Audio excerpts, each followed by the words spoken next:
How's it going, everyone? Today I'm talking about The Theory of Everything. I thought this movie was really good. It kind of has a special place in my heart as that topic of science, astronomy, cosmology has been something I've always been interested in for a long time and something that I've studied personally for a while.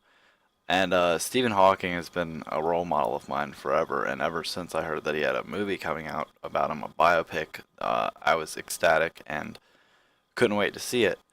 Unfortunately, this movie is a little bit more about the love story and about him and his first wife, Jane Wilde, compared to a lot more about the science that he conducted.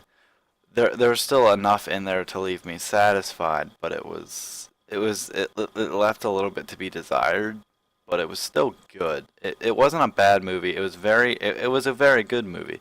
It was just like I kind of wish it was different, but for a lot of people, this is what they wanted, and a lot of people wouldn't have wanted a movie about a bunch of science crap that most people wouldn't be able to get or understand or have any interest in. So it was what it was, and I enjoyed it. I wanted it to be something a little bit different.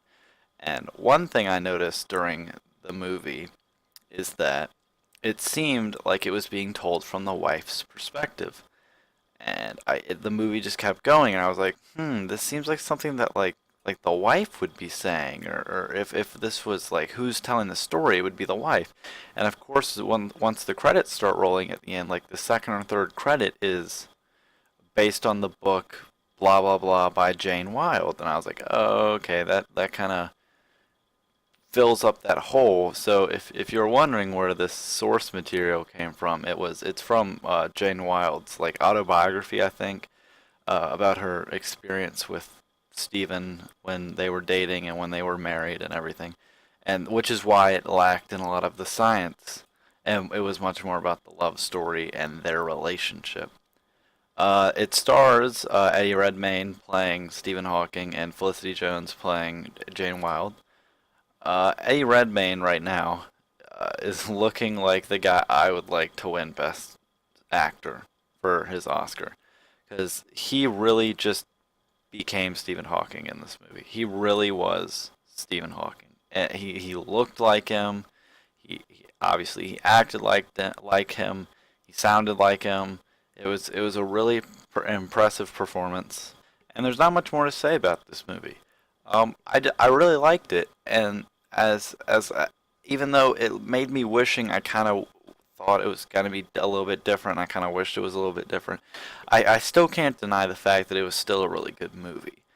I'm almost finding myself at a loss for words for how to describe it and what to tear apart, because it was just so good. It was just not really what I wanted 100% from it. But some other things like the soundtrack was really good. I'm pretty sure that one's up for nomination for best soundtrack. Which, listening to it, for watching the movie for the first time, I was like, wow, I can see the why, because the soundtrack is just really good. Really well composed, really well edited into the movie. It was a well made movie. So that's about it. I really don't have that much more to say about it. If you like this video, like it, comment any movies you want to see me review, and subscribe, please. And leave any suggestions just in general in the comments. See ya.